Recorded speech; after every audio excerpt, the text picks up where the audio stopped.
ಕೊಟ್ಟು ಚುನಾವಣೆ ಮಾಡಬೇಡಿ. ದುಡ್ಡು ಕೊಟ್ಟು ಮಾಡಬೇಡಿ ಅಂದ್ರೆ ಇವಾಗ ನೋಡಿ ಒಂಚೂರು ಬದಲಾವಣೆ ಆಗ್ತಾ ಇದೆ ಇಲ್ಲಿ. ನಮಸ್ಕಾರ ಸ್ನೇಹಿತರೆ, ನಾನು ಶೇಖರ್ ಗೌಡ. ಪ್ರಜಾಕೀಯದ ಸಿದ್ಧಾಂತನೇ ಅದು. ಅವ್ರು ಹೇಳೋಕೆ ಹೊರಟಿರೋದೇ ಅದೇ ವಿಷಯನ.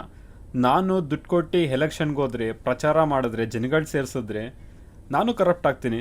ಆಗ ನಾನು ದುಡ್ಡು ಮಾಡೋದು ಯೋಚನೆ ಮಾಡ್ತೀನಿ, ನಾನು ಬಿಸ್ನೆಸ್ ಮನ್ ಆಗ್ತೀನಿ. ಫಾರ್ ಎಕ್ಸಾಂಪಲು, ಒಬ್ಬ MLA ಯಾವ ಥರ ಗೆಲ್ತಾನೆ ಅನ್ನೋದನ್ನ ಹೇಳ್ತೀನಿ ನಿಮಗೆ. ನೋಡಿ, ಒಂದು ರಾಜಕೀಯದಲ್ಲಿ ಒಬ್ಬ ವ್ಯಕ್ತಿ ಒಂದು ಕ್ಷೇತ್ರದಲ್ಲಿ ಪ್ರಚಾರ ಮಾಡಬೇಕು ಅಂದರೆ ಪಾಂಪ್ಲೆಟ್ಗಳನ್ನ ಹಂಚಬೇಕು, ದೊಡ್ಡ ದೊಡ್ಡ ಬ್ಯಾನರ್ಗಳನ್ನ ಕಟ್ಟಬೇಕು, ರ್ಯಾಲಿಗಳನ್ನ ನಡೆಸಬೇಕು, ಜನರನ್ನ ಸೇರಿಸ್ಬೇಕು, ಸ್ಟೇಜ್ಗಳನ್ನ ಹಾಕಬೇಕು, ಜೊತೆಗೆ ಸೆಲೆಬ್ರಿಟಿಗಳನ್ನ ಕರೆಸ್ಬೇಕು. ಇದಕ್ಕೆಲ್ಲ ತುಂಬ ದುಡ್ಡು ಖರ್ಚಾಗತ್ತೆ, ಯಾವುದೂ ಫ್ರೀ ಬರಲ್ಲ. ಒಬ್ಬ ವ್ಯಕ್ತಿ ಒಂದು ಕ್ಷೇತ್ರದಲ್ಲಿ 100 ಕೋಟಿ ಖರ್ಚು ಮಾಡ್ತಿದ್ದಾನೆ ಅಂತಂದರೆ 224 ಕ್ಷೇತ್ರಕ್ಕೂ 1000 ಕೋಟಿ ಖರ್ಚು ಮಾಡ್ತಾನೆ. ಅವನೇನಕ್ಕೋಸ್ಕರ ಖರ್ಚು ಮಾಡ್ತಿದ್ದಾನೆ? ಯಾಕಂತಂದರೆ